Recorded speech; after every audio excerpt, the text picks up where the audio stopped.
So the idea of the ownership economy is super interesting, and that's one of the reasons that I got into this stuff. So like Google makes 92% of its revenue for the year off of ads.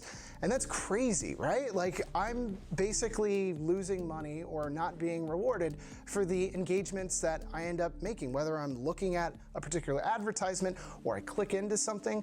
We're looking at a potential new revolution of not only the way that you surf the internet, but the way that you get compensated for being online. Our attention is actually valued when you go into these social media platforms. Look at Facebook or LinkedIn. Every microsecond, fraction of a second that you are on the newsfeed, you are being fed ads, and they're compensated based off of that feed.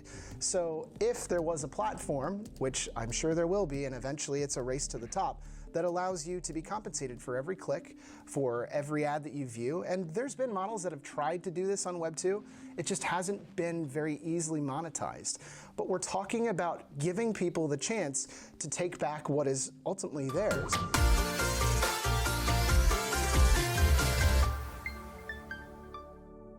Right, so Taylor, thanks so much for coming down. It's great to see you and great to have you here. Yeah, good to see you again, and thanks for having me. This is always kind of a cool thing to get out in front of people and yeah, kind of get into it. I agree. So just let's get started. Tell us a bit about you, who you are and what you do. Sure. So I'm a 6-time startup founder. I'm originally from Washington, D.C., but I've been living here in Copenhagen, Denmark for almost 7 years now. Time flies, I guess, when you're having fun. For the last 3 years, I've been building and scaling organizations, small, medium, and large, and particularly within Web3, crypto, and blockchain. And that's taken over the majority of my business, which has led to so many interesting angles. Got involved with some DAOs and Near Protocol, and that led to building an accelerator called Near Nordic, and that led to also building a venture fund, which is Layer 3 Ventures. So lots of things in the pipeline, lots of stuff going on. Awesome. Okay, so let's get into Web3 because it's a term we hear all over the place lately. It's become a little bit of a buzzword, and I think a lot of us maybe don't really understand what Web3 is all about. So sure, tell us a little bit about that. Yeah, I think that's one of the bigger challenges these days is with so much new vernacular and jargon terms that pop out of an industry that very few people are actually speaking the language of, it becomes so difficult to follow. So to me, Web3 is basically the decentralization of the different ways that we used to interact with either the financial funds or existing business models that will like totally change within the next 5 to 10 years. So think of everything that you knew from Web 1, which is like search and navigation, to Web 2, which is more of that social connection, to Web 3, which is pure decentralization across the financial, but also the interaction of different people, which is super interesting if you ask me. Right, okay, so I think what I'm keen to understand is how will Web 3 affect your average Joe, the guy with a family, with a mortgage that goes about his business on a daily basis? Yeah, so I had given a number of keynote presentations about how the average person will be affected by Web3. And one of the easiest ways that I think people can do it themselves is to pull out your phone and start going through your pictures. And for me, it was 1 every 5 photos was basically going to be affected by Web3 within the next 5 years. So you're talking about transportation, you're talking about paying rent, invoicing, you're talking about the transfer of cash, and the way that it facilitates between vendors and individuals is going to completely change. And this is happening at scale, and I think it's a super interesting space right now. But it's funny because I say that to some people and it's like, you don't know how I live, you don't know what's in my phone, and it's like, no, I guess not. But for me, I think legitimately there is no business model that will exist in 10 years that doesn't have some form or another of a tie within Web3, and that's pretty wild. Wow, yeah, indeed. So we understand that there's a very strong financial component when we talk about Web3. Can you enlighten us as to what's the relationship between Web3 developments and finance? So there's a lot of different directions to go into with that.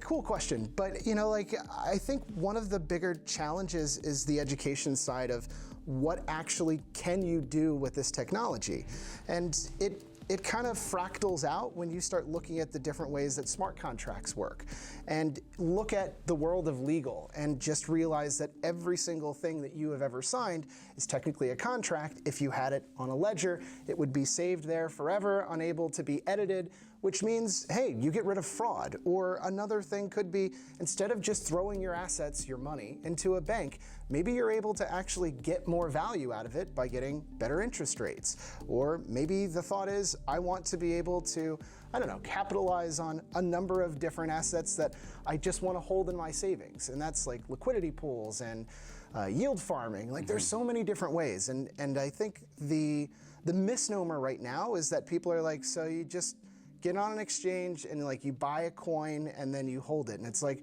why would you do that? Like that's like on a par with like Pokemon cards or something. Like that's not what we're talking about.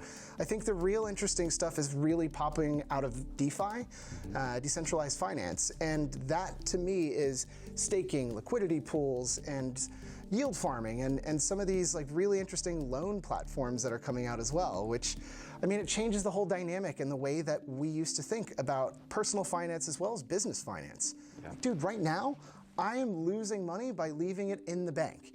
In Denmark, we pay negative 1% interest as a business, anything over 100 grand. And there's not too many businesses that I'm aware of that can survive with just 100,000 kroner in the bank. So if I had an option to be able to put that money somewhere else, like, dude, I'd take it yesterday. Right. So I think there's a lot of really interesting dynamics, and I think it's all well suited for a big change in the relative near future. Right, okay, so something that I thought was really interesting is that as we saw the evolution of Web 2, we saw a lot of business model innovation. And we learned about this because they were given labels. We talked about the subscription economy and the attention economy. And now I've heard a new term related to Web3, which is called the ownership economy. Why is it being called the ownership economy? What has ownership had to do with it? So the idea of the ownership economy is super interesting, and that's one of the reasons that I got into this stuff. So like Google makes 92% of its revenue for the year off of ads. And that's crazy, right? Like I'm basically losing money or not being rewarded for the engagements that I end up making, whether I'm looking at a particular advertisement or I click into something. We're looking at a potential new revolution of not only the way that you surf the internet, but the way that you get compensated for being online. Our attention is actually valued when you go into these social media platforms. Look at Facebook or LinkedIn. Every microsecond, fraction of a second that you are on the newsfeed, you are being fed ads, and they're compensated based off of that feed. So if there was a platform, which I'm sure there will be, and eventually it's a race to the top, that allows you to be compensated for every click, for every ad that you view. And there's been models that have tried to do this on Web 2.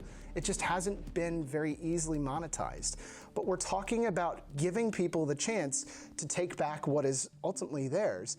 And it's also this play into decentralization. One of the interesting videos that I showed within my presentation during my launch event was a VC talking about the dynamic shift between VCs owning 30%, 40%, 50% of an entire project. That destabilizes everybody. Right. If everybody owns pieces, there's no way that one single person can crash a project. So there's a lot of different dynamics there, but yeah, I think it's a really interesting way of giving people ownership of not only their own data, but being able to monetize it along with their own attention. Right, okay, and then we know that you're involved in accelerating projects related to Web3. So the question I have for you is why is there this trend of accelerating that specific type of developments as opposed to like general fintech or other types of projects that will require capital? Yeah, so there's a lot of different ways of looking at the need to invest right now and also the sense of urgency. And there's a number of interesting like players in this space, but I always try to use metaphors to think of it. So like there's this great movie, it's super old school, Glengarry Glen Ross, I don't know if you ever heard of it. It's Alec Baldwin at his best, thin Alec Baldwin. But yeah, like he's this really roughneck sales lead, and he's basically training these guys within a car dealership. And first place for the month in sales is get a new Cadillac. Second place, steak knives. And it's a great metaphor for the way that business works. It's what is often referred to as blitzscaling, a great little book with lots of little anecdotes and stories. But the idea is nobody gives a shit about who comes in second place. It's winner take all. And so you look at a marketplace where there's literally 100 cryptos being launched every single day. in 5 years, how many of those are actually going to be around? How many of those are going to be picked up for mass adoption?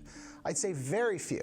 And so the sense of urgency to potentially own the marketplaces of maybe the next 50 years, who knows, is on the line right now. So those that are building the fastest and bringing in the most talent and have at least the most focus on what they really want to accomplish are the most likely to win the next 50 years. That's a big deal. Right. Nobody cares about second place. So the idea is start now, and hopefully you can get to that finish line before anybody else. Right, right. Okay, so let's talk a little bit about the opportunity, the business opportunity that exists for decentralized organizations, DAOs, or dApps themselves. What's different from the business opportunities that have existed previously with centralized models? Sure.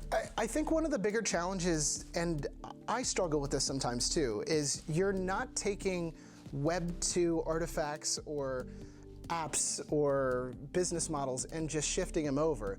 We're talking about technology that doesn't play the same way. And that's one of the bigger challenges, is to get people kind of rooted into that space. And so one of the bigger instances that I see opportunities is these decentralized apps that provide a better user experience and allow people to get maximum benefits like almost right out of the gates. And what I'm seeing is not a lot of people are really building right now for a great user experience. It's like a big test net where everybody's trying different stuff. And you can see this, there's plenty of different websites. There's, I think, World of dApps and dApp Radar, and there's all these websites that are tracking, and it's almost on a daily basis that new technologies are popping up. And there's so many different use cases right now, whether it's shipping or gaming or ultimately the metaverse or DeFi. And everybody's kind of got their own little angle and flavor on it. And I'm always curious to see what is kind of the next big thing, but it's moving so quickly that honestly, like, in a month, there'll be 1,000 new dApps that nobody's ever seen before, and the models may end up being something that is super, profitable. Who knows? I don't know if that answers the question, though. Yeah, it does, but I'd like to follow up on that, because as you said, this is not just an evolution. It's a shift in the way the technology works. Now, do you think that organizations that have been used to doing business in the way that we all know business works so far, will they be able to achieve the mindset shift that's required for them to leverage this new way of doing things? Or is this basically just greenfield for the new generations that are coming up? Yeah. If you look at the current leaders of the market today, and these are the biggest companies, I always either say the people that are on the Fortune 500 list or the people that are in the S&P 500, these are the top companies in the world that are basically bringing in the most amount of revenue. If you look at the historical precedent or the historical traction of companies that are within the S&P 500, you end up seeing that the average time span for a company to sit on there between 1990 and now is about 13 years, and it's continuing to shrink. Prior to that, you were looking at companies that were on there for 30 years. Right. And you're realizing that big companies don't do this stuff well. You get really good at doing the right thing, but for too long. And I don't have any sympathy for big bloated companies that end up just kind of fizzling out, because the reality is, like, you had all the resources in the world, more than anybody else, yet you got in your own way. Why?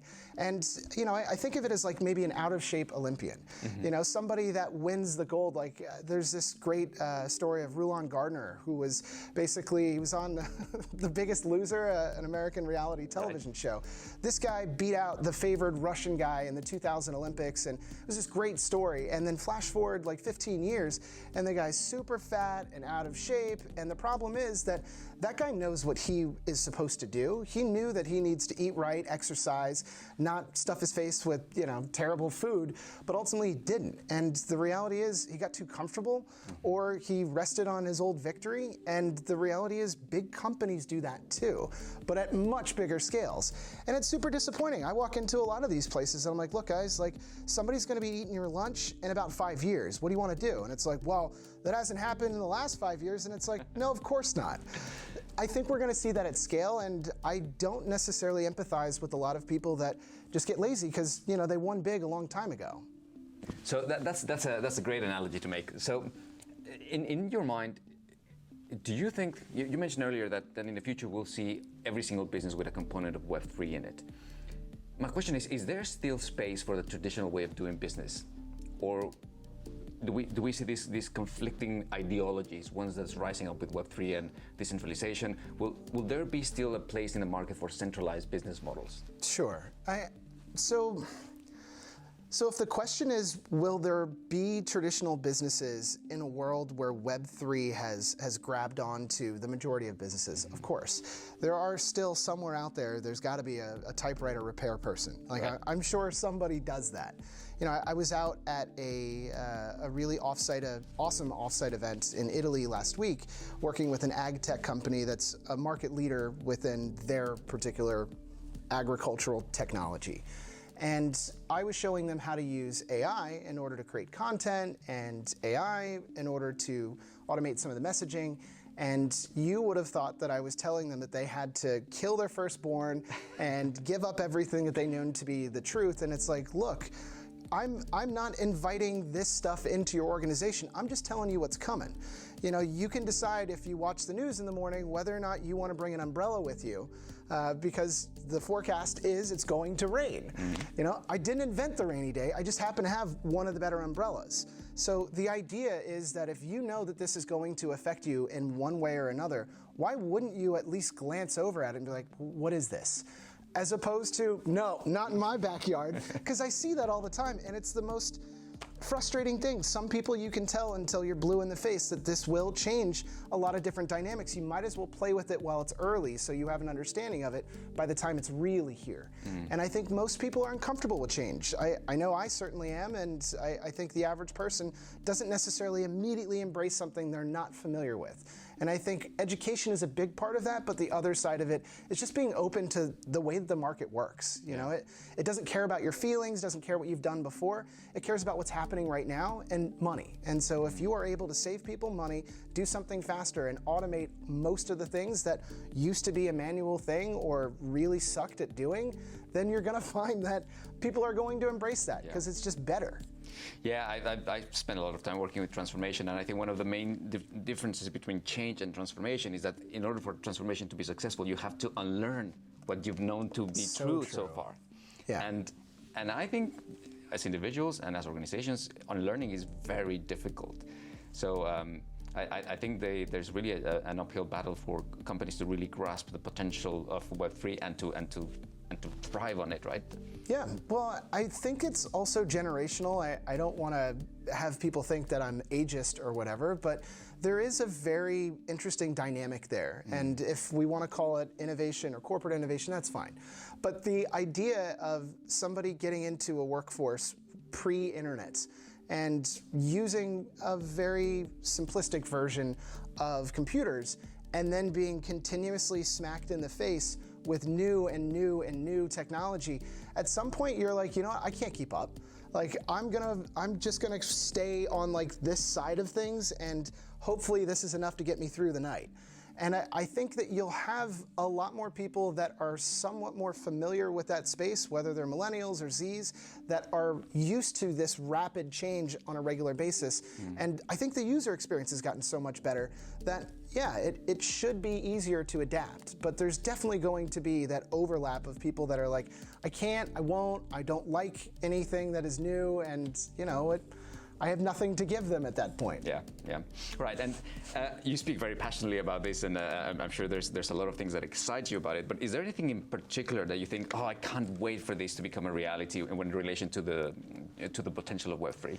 Well, I think it's pure speculation in terms of what's really coming, but there are a number of really interesting dynamics that, from like a 30,000-foot view, look crazy interesting. So the idea of everybody on the planet can potentially buy into a specific asset, and knowing that I can own a very small fraction of, I don't know, the Eiffel Tower, and I'm monetized on that for every picture of stock footage that comes out that includes the Eiffel Tower. Who knows? I think that's a really interesting dynamic. I would say that the idea of the automation side hitting the way that we are actually paying bills is also super interesting to me.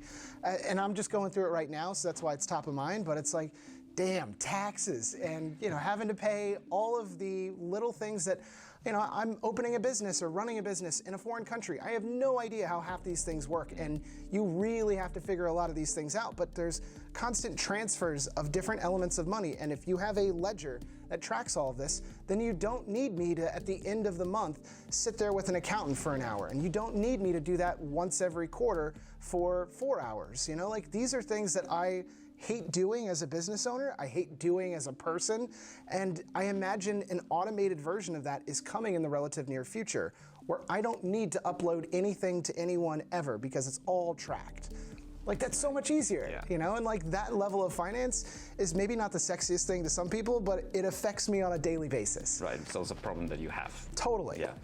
But there's gonna be a million versions of problems that I don't have that other people do that they find sexy and interesting and potentially puts them into stratospheric wealth or puts them into a place where they now have more time to enjoy with family or kids. Like, these are all interesting elements that are just yet to be proven models because it's so early. Right. Okay, and I want to pick up on this stratospheric wealth that you just talked about, because part of the trend that we've seen here is that through the emergence of cryptos and with NFTs, there's been almost like a race for fast money. Like, how do I get in the game because I want to become rich fast? Yeah. Now, do you have any concern that perhaps Web3 is going to feed a trend in society or a cultural trend that perhaps it's concerning as a society and as individuals? Totally get it. Yeah, I think that's one of the bigger challenges. So the idea of get rich quick has existed in every industry and has been around pre-industrial revolution, and the thought process of watching people that are ranting and raving and bragging about how they've tripled or quadrupled their wealth overnight by putting a few pennies into something that took off, that is super dangerous. And we're in the Wild West right now of this type of technology and also these types of asset classes. And it is scary. I've definitely watched my own portfolio diminish significantly just over the period of April into May. These are things that are going to stay with us for a while. And one of the more interesting things that I've seen as I've worked with crypto clients is anytime you see a 20% increase in a coin, people then jump behind it even more and you see a massive spike followed by a massive sell-off. Yeah.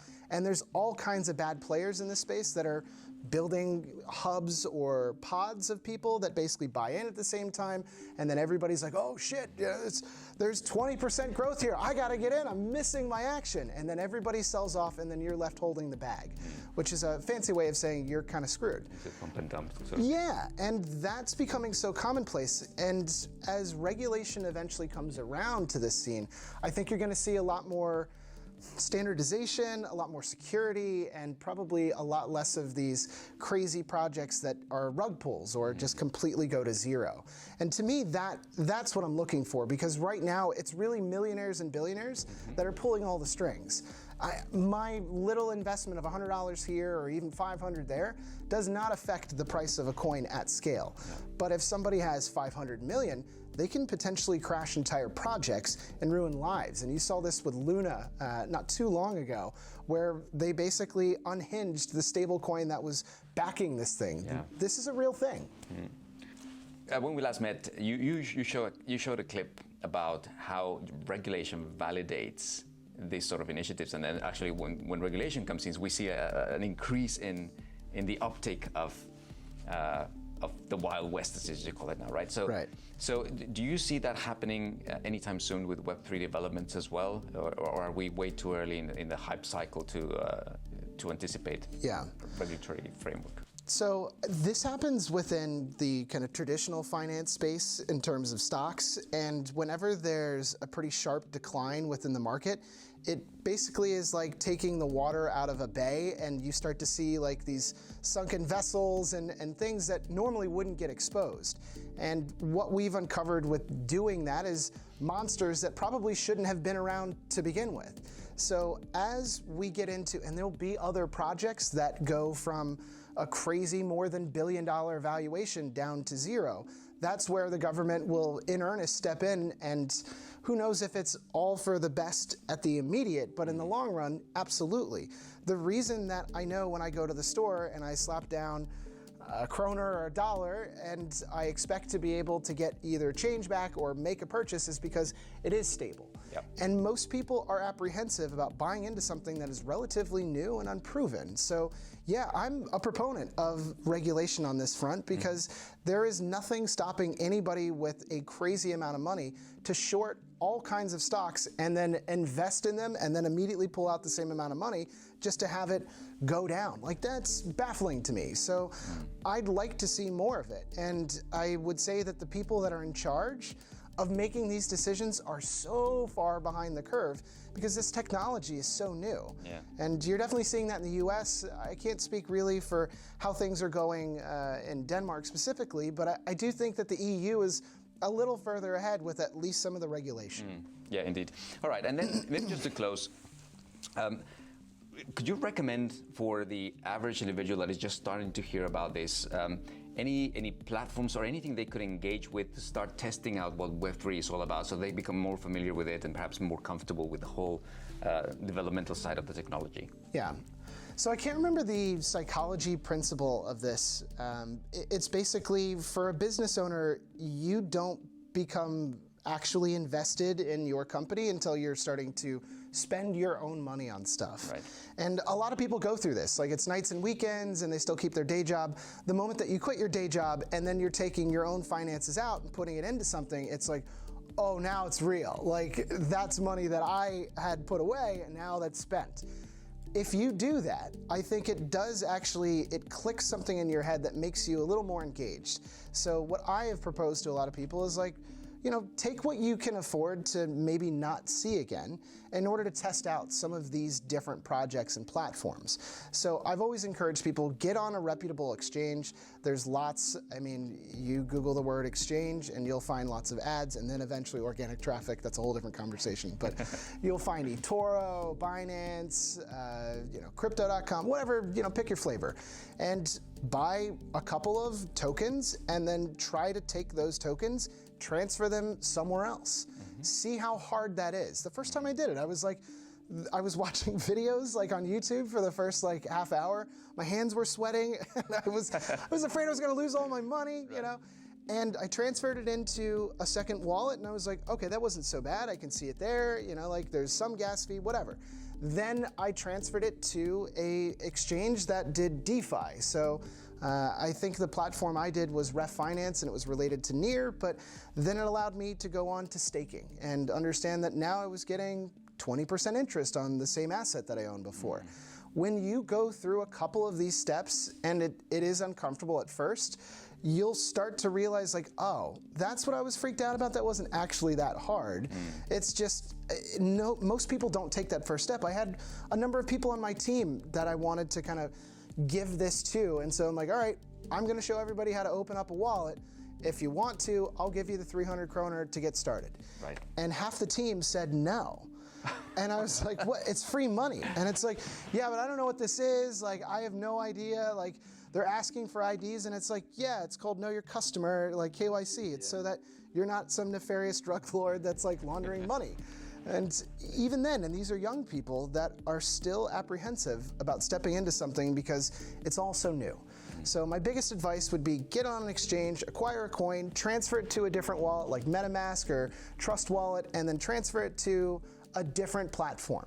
A different platform that maybe you're able to do staking, and you can find lots of different staking opportunities. Proof of stake, just do a quick Google search, and that would be at least enough to get you kind of going, okay, I think I have an idea of how to get started within DeFi, because I think that's the least barrier to entry way of getting in. Well, Taylor, it's absolutely fascinating hearing you talk about Web3. Your excitement is contagious. And thanks, man. So thanks so much for coming down. And we, of course, look forward to having you at Nordic FinTech Week in September. It's going to be an awesome session. Cool. Can't wait. Thanks for having me. Yeah, thank you very much.